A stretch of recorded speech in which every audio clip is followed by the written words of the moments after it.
Let's talk a little bit about the looming budget bill, because here's some things that I think you should know that you may not know. After all, this bill is well over 2,000 pages, and there's a lot of people that read it, including Nancy Pelosi, and the Democrats couldn't even tell you how much it costs once the bill is passed. So we are waiting on the CBO score of how much this bill will actually cost you, the American taxpayers. But here are the estimates. I'm going to go ahead and give you that. It's going to bankrupt the economy, flat and simple. It's going to cost approximately, the guess is, possibly $5 trillion on top of the already nearly $30 trillion that our country's in debt. Again, it's hard to understand how Congress can pass a spending bill when we're already trillions of dollars in debt. People like you at home, you balance your checkbook every single day. Private businesses have to produce a budget that makes a profit so they can continue to operate. But Congress is failing the American people because they never produce a budget that's paid for. It's a shame. 4.5 trillion in new spending. This is a massive inflation increase, and we're already reeling from inflation. If you're getting gas at the gas pump, and I know you do that every single week, it's costing you a lot of money.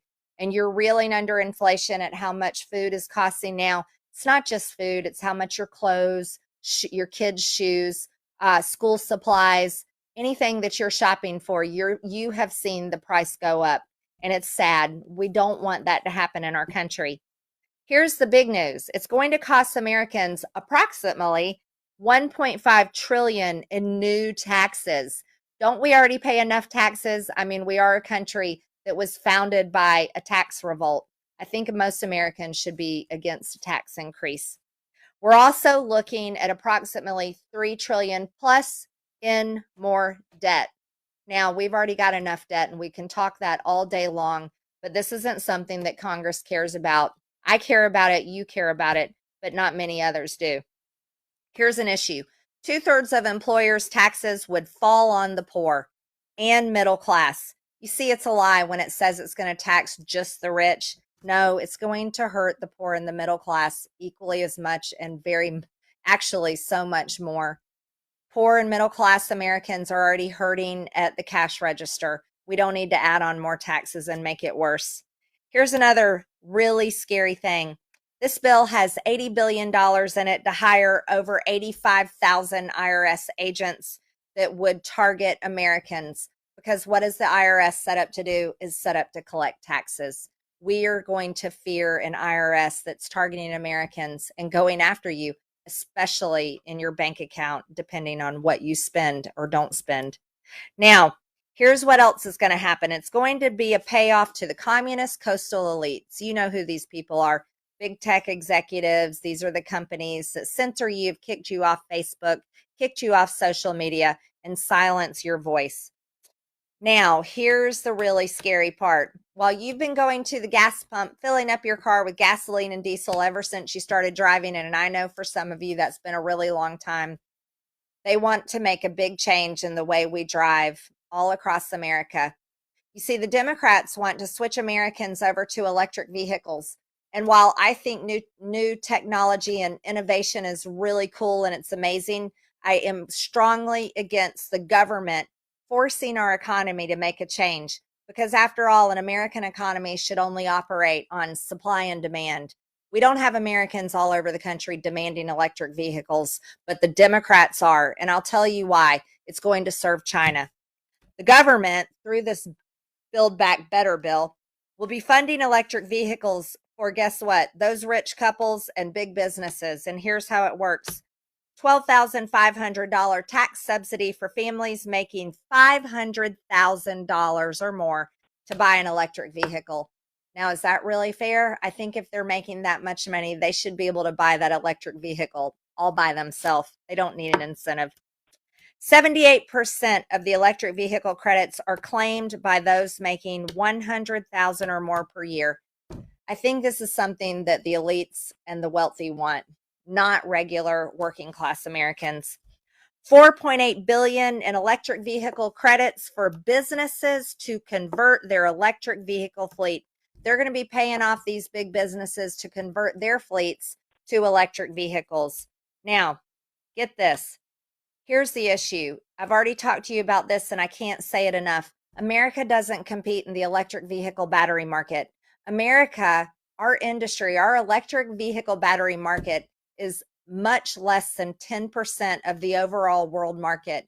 And do you want to know who dominates this market for electric vehicle batteries? China. China dominates with over 85% of the market share with electric vehicle batteries. If there isn't one lesson that we learned over this past year and a half, is we don't want to depend on China for anything. We don't want to depend on China for our medicines. We don't want to depend on China for our food supply.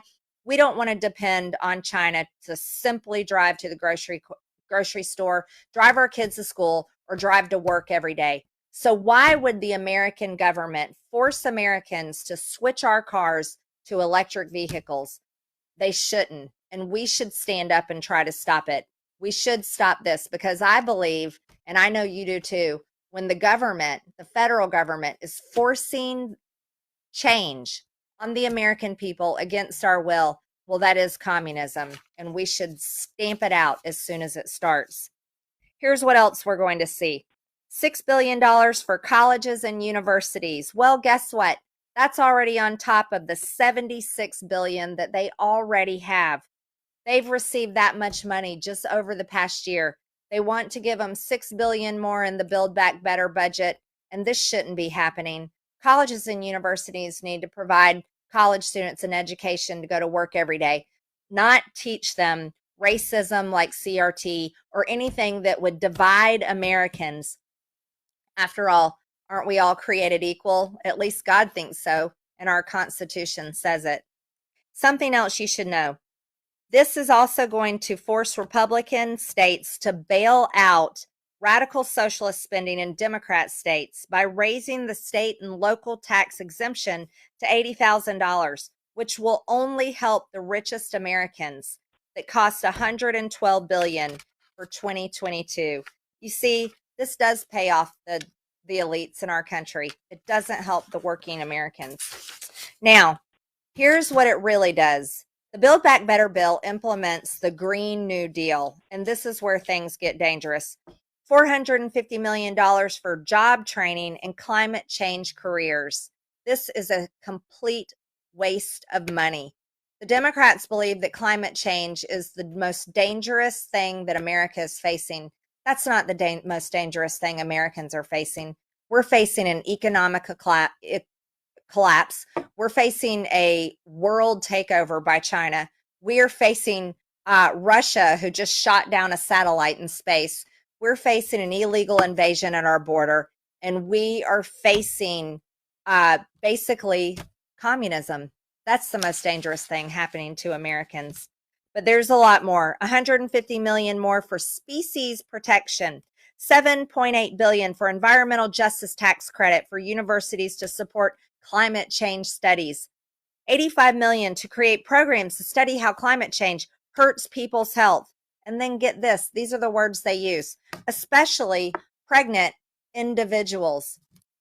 Can't we even get our words right in this bill? The only people that are pregnant are women. At least we could put that correctly in the bill.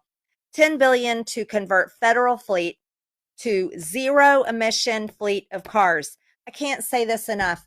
They want to spend $10 billion of your tax dollars to convert government vehicles to electric vehicles so that our government vehicles can depend on China to drive. So essentially, they want to spend $10 billion of your hard-earned tax dollars just so that we can buy CCP-made electric vehicle batteries. This is so wrong, and this is why I call it a communist takeover.